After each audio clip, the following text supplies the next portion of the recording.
Kasi taba ko. Arian, kwento mo nga kung paano ka nakarating dito sa Canada. Ikaw na. Ako. Ikaw na una eh. Paano ka nakarating dito sa Canada? Dito kasi nag-apply ako. Ako din. Bye. One of my coworkers na inspired ako yon. Sa ano ka? Agency? Agency ng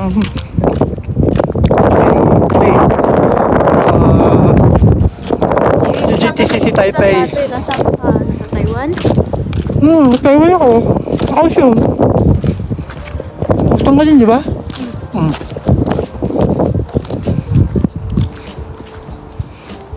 Ano yan? Di trail. Trail.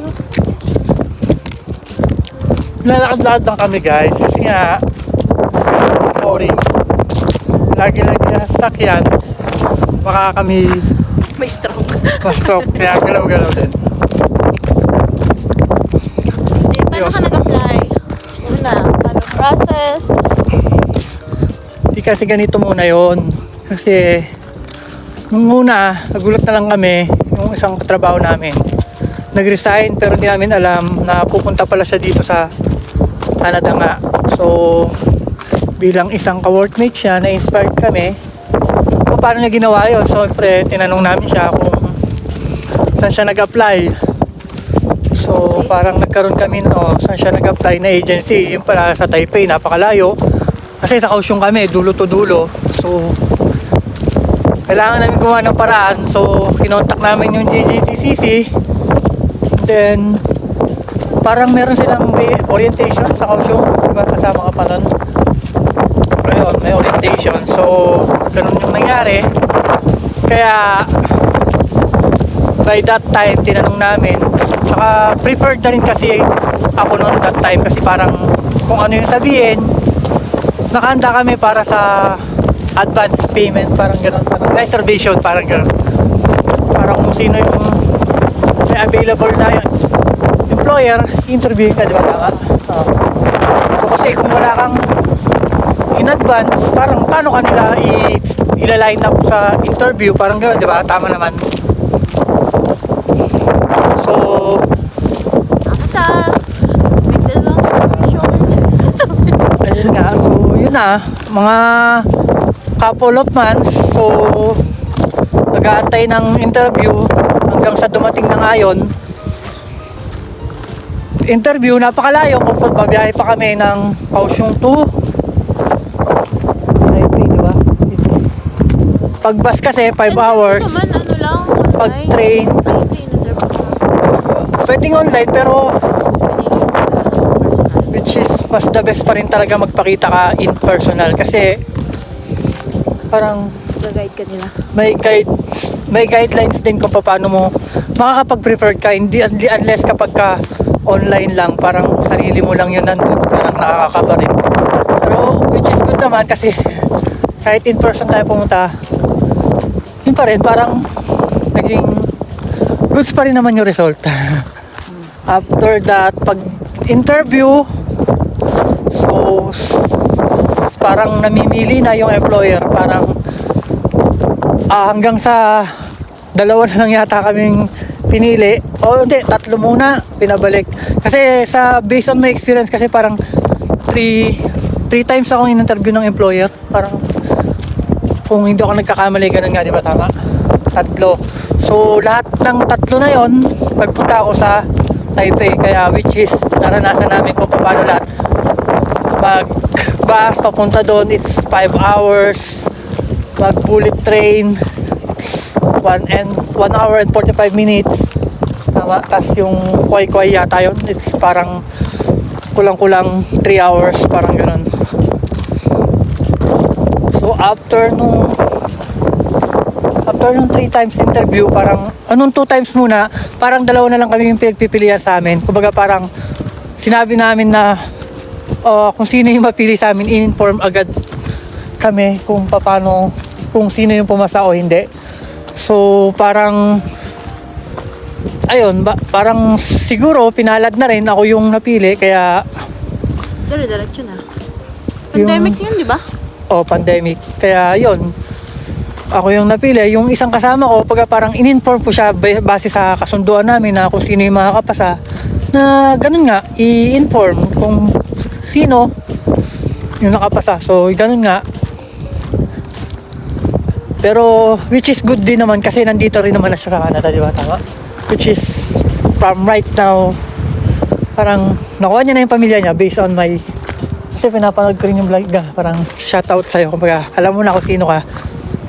And then, after that, biometrics, medical, parang mga ganun, di ba? Diretso Parang na hanggang sa mag-flight. dire-diretso na hanggang sa mag-flight. So, LDR! nakakasad lang din kasi syempre, lalayo, di ba? Parang sa isa't isa. Eh, yun. Ilang taon yung LDR? Ilang taon? Bago ako nakasunod. Matagal din kasi 2024 ka lang dumating, di ba? 2024. Umalis ka 2020. 2020. So, it's 4 years, I think. Tapos, ano pa ba yun?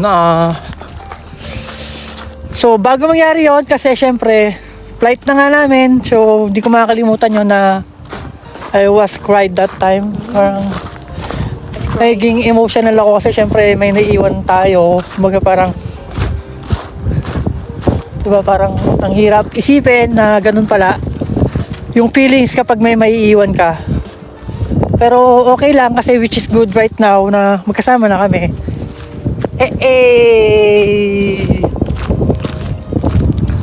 So yun na nga.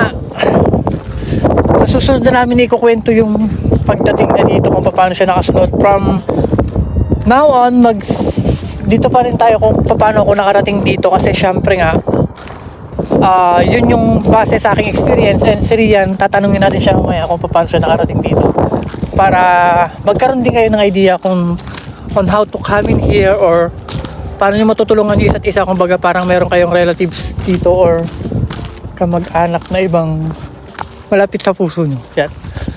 So yun na nga. So bali pandemic nun, pag flight ka papunta dito, so quarantine ako 14 days.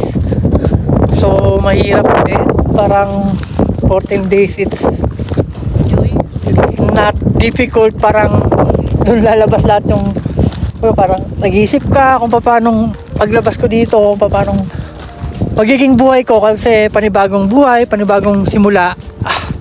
Kaya hindi natin masabi kaya which is good naman talaga, parang lahat ng yon kailangan ko lang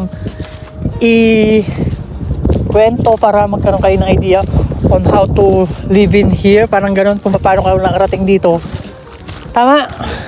So yun na.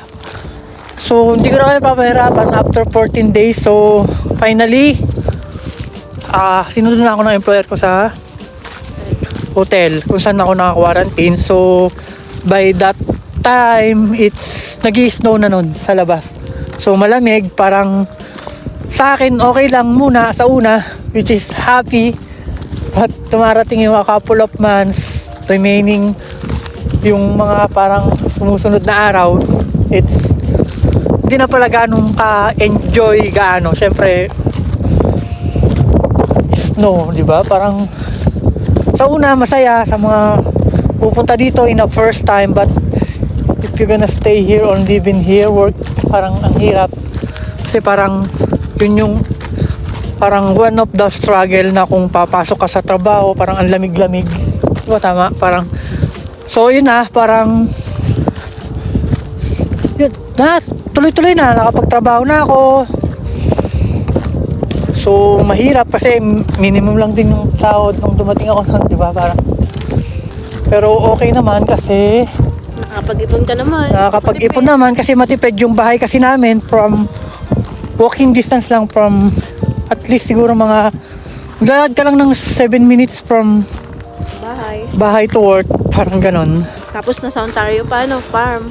O farm kasi kami, so Agriculture, mura ang bahay. so pag agriculture kasi mura yung bahay, so nakakatipid, which is the right time kung paano mo ibabudget yung sarili mo in the future kasi in at the same time kasi parang Hindi ka naman mag-i-stay doon. hindi ka naman mag-i-stay in that situation. Kumbaga parang mag-iisip ka on how to develop yourself in the future. Parang at least, ganon.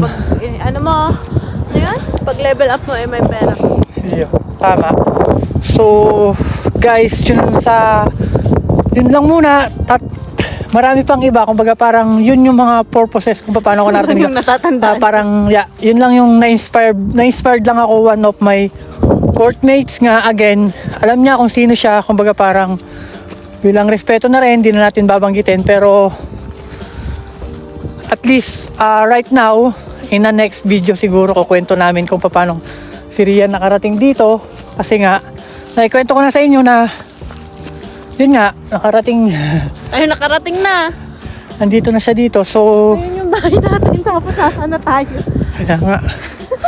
So andun yung bahay namin, pakita namin sa inyo.